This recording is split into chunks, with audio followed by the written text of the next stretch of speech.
In 2013, I was diagnosed with a 3.5 centimeter brain tumor. They had to dissect the tumor off of my facial nerve, so I knew that I was going to have a 50-50% chance of either having my face to work or not to work. I knew that I was going to wake up deaf in this ear, and I knew that they were going to sever off my right balance nerve. As soon as surgery was over, I woke up with tinnitus, which I did not know that I was going to wake up with. My personal tinnitus sounds like shh all the time. So in my deaf ear, that's what I hear. There are certain things in the gym that I can't do. There are certain events that make it very challenging for me, especially if I go to a concert with friends or if I go to a loud restaurant. Sometimes I just want to leave because I can't hold on to what people are saying, and it's very frustrating. I do a lot of side steps. There's a lot of things that I can't do. If it is 100% dark in a room, I will fall. I will absolutely fall without that balance nerve. I remember in the very beginning with Dena, just even teaching her how to squat properly or even deadlift properly, we always had to have like a point of reference. Had to place my hand on her back to help center her because of the lack of acoustics on one side. Getting her to even lunge was a very big challenge. I remember when we first started lunging, we had to keep her against the wall just so she could constantly put her hand off to the side. I decided that since God blessed me with life after this 11-hour brain surgery, that I was going to show people that even though life throws you curveballs, that you can do whatever you set your mind to do. So how this whole thing started was Dena came to me and she was celebrating her what I call her brain anniversary. You know, it's been 7 years since she had this brain tumor removed. Every year during my what I call brain anniversary, I celebrate it in different ways. This past year, I sent Travis an email of a lady's legs that I was like, hey, for this brain anniversary, what would we have to do to get my legs to look like hers? She wanted to be in the best shape of her life. What was kind of a tall order because she was already, in my opinion, in the best shape of her life. She was doing things and accomplishing things that most people 20 years her junior weren't even able to do. And then she made a funny request. The request was, she goes, I want to have the most stellar legs possible ever.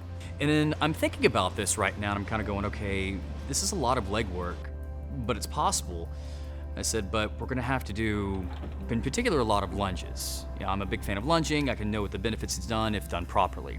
So came in to work out the next day and he said, hey, I know how I want you to build those legs. I want you to train for a 5K. As I'm rowing, I'm like, what the heck is a 5K gonna do for me? And then he said, of lunges. And I looked up online to see, has anyone ever even lunged a 5K? And I looked online, never find anything for a 5K. I've seen plenty of people that lunged a mile, but no one has ever attempted a 5K. And I figured, you know what? Screw it, why not? Let's just go for it. It's never been done. We could be the first to do that. That's literally 12 times around a track. No, absolutely not. So I went home and I started Googling, how does one train for a 5K of lunges? And I just couldn't come up with anything. So the next day at the gym, I told him, I said, why not just a mile? I mean, a mile is pretty darn impressive, right? It was very interesting because we kind of went back and forth. She was trying to talk me out of the idea, and I was trying to talk her into the idea of doing this. He said, but a 5K sounds so cool. And I'll do it with you. And finally he told her, look, you're not gonna be by yourself. I will do this with you. I will train with you. I will go alongside of with you because this is, as a coach, gonna be a new experience for me, teaching someone or really coaching someone through the process of doing a very long physical event. Okay, maybe. We started training, just doing lunges, lots of lunges. Because a lot of the foundation was used to marathon training. In certain parts of the training, we would peak and then taper down. We'd peak again a little higher, taper down. Then we go again, peak even higher and taper down. Very similar to marathon training until the day of. And about 4 weeks in, he asked if he could send out an email that we were going to do this. And I was like, no way. No, because I don't need this out in the universe because I don't even know if I can do it, you know? So a couple more weeks go by, and I'd gotten up to a mile. And he asked me again, can we send the email out? And I was like, I mean, I've done a mile. Okay, yeah, you can put it out in the universe. So he did. Well, on that Sunday, we came up here and trained, and we went 1.55 miles. I went home, sat in my recliner the rest of the day with ice packs on my knees, and I was like, oh gosh, what have I done? I agreed to this. It's out in the universe in this email. My body is saying, no way. The biggest struggle we had was actually more the mental game. We trained individuals to step on stage for shows or step in front of a camera to get very lean. And it's a way you have to train the mindset when you're going on very low calories or dieting for a show or dieting for an event. It's very much of a mental game. It's a completely different mental game when you're training for a 4+ hour physical event, because everything in your mind is telling you to stop. Your body is exhausted.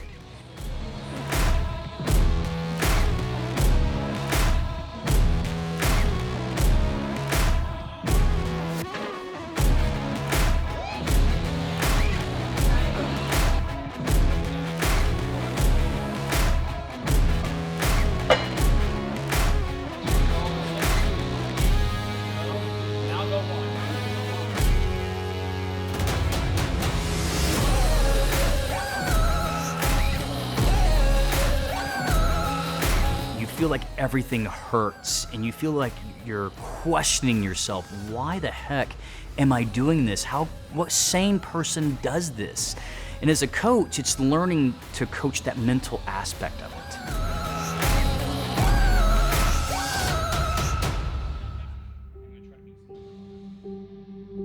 So the next weekend, my daughter and her friends were in the kitchen, and Lacey was so excited as she tells all of her friends that her mom is gonna lunge a 5K. And I'm not even kidding when I say she was so proud.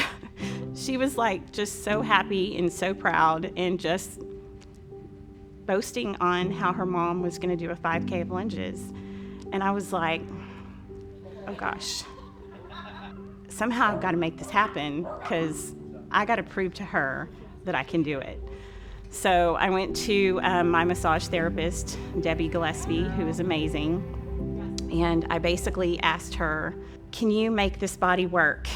Can you fix this and help me do this? I will commit to an hour a week until this lunge challenge is over, but you've got to keep this body moving. And she was like, I got you. And so every week she fixes what is broken. And with her gift that God gave her, she literally has kept my body moving so that I can do this. One of the things we didn't want it to do is we didn't want to devote our entire life just to lunging, so we still wanted to do our other workouts, which are typically, transformational style workouts, physique development workouts, so we still wanted to do that. But in other aspects, we made sure to kind of gear some of that training a little bit more to strengthening up the other muscles that we knew that were gonna get exhausted. Legs, hamstrings, glutes, inner thighs. So we did spend a little bit more time doing more strength training in the legs, pushing the reps a little higher, pushing the weight a little heavier, because we knew that our legs are gonna be getting succumb to a lot of stress. So we almost felt like, I guess you'd use the word, we needed to toughen them up a little bit. But not only were we doing very max effort style weight, but we were also going for very high reps, sets in the 20s and 30s, sets that burn just to teach us that, hey, it's okay, it's gonna burn, but you can keep going. And we spent a lot of time strengthening up the hamstrings, the glutes, and the inner thighs, because in a lunge, when you're doing it right, it's not to say the quads don't work, but you'll be surprised that your glutes really start giving out pretty quick, and then your adductors, your inner thighs give up pretty quickly. Our training consisted of lifting weights and all that to make this strong. I needed more work for my hamstrings because we figured out that was also hurting my knees a little bit, that my hamstrings weren't completely developed yet. We have done lots of sprints and just a whole lot of lunging.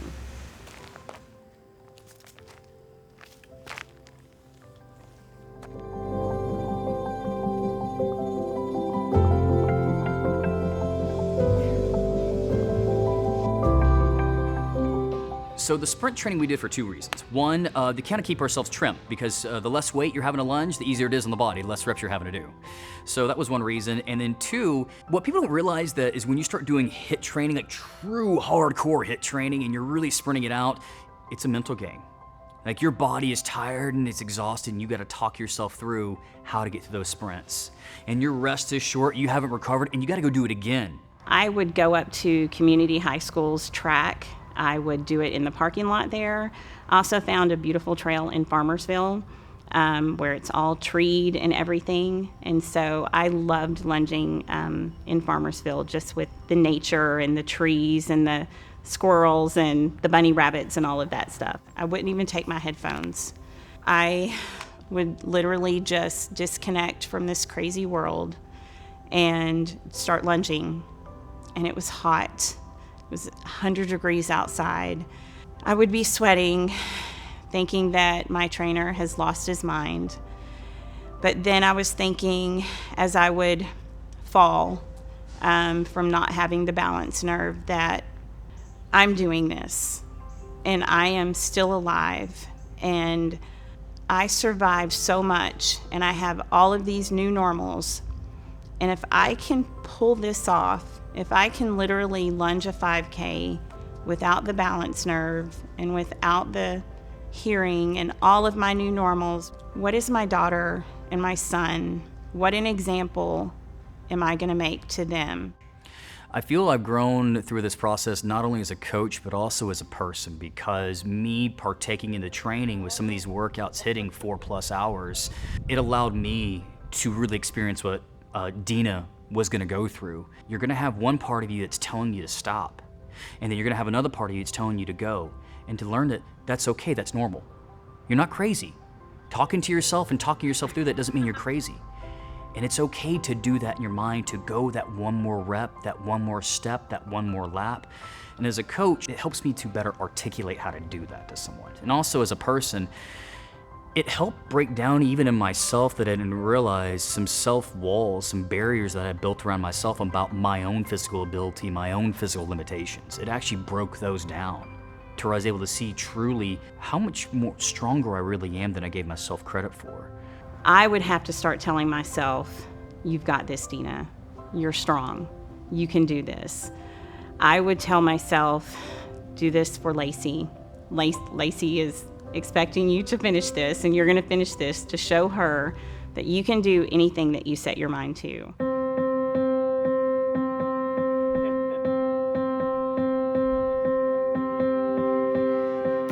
Right around for me when I was hitting about the 2.5 to 3 hour marker, that's when reality sets in. And what I feel at that moment is my legs are tired. My muscles feel tight in places. I'm having to think about every rep. You know, I'm having to spend more time thinking about how to do this versus just completing it automatically. I start having a lot of internal dialogue. All right, man, like, you got one more step into you. Yes, we got one more step into us. All right, let's take one more step. And I do that step. And then I'll have that same internal dialogue again for the next step. All right, bro, you got this. You got one more step into you. We just one more step. That's all you need to do. Okay, I got one more step, and I'll do that next step. Some of my talk was, this is dumb. Why am I doing this? Oh my gosh, I'm so bored. But then the other part of me was, do this for you. Do this to show other people that you really can achieve things. You can overcome, you know, not having a balance nerve. You can do whatever you set your mind to. And so those are kind of the self-talks that I would have during when I was 3 hours in, like, wow, this is really tiring, but you got this.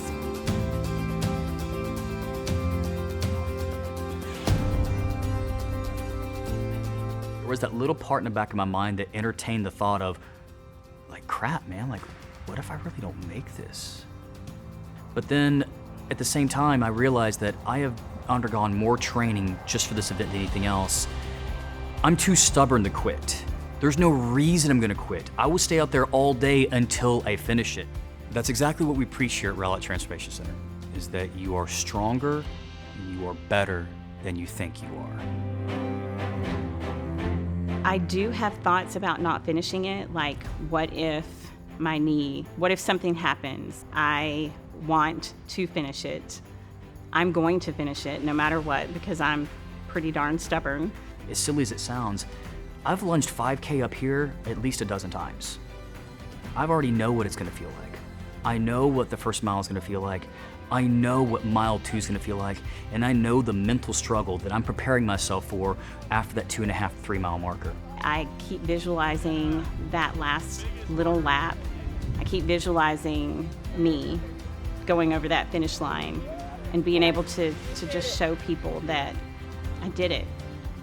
Even though I'm nervous and 5 hours is a long time, it shows people that you really can do whatever you set your mind to do.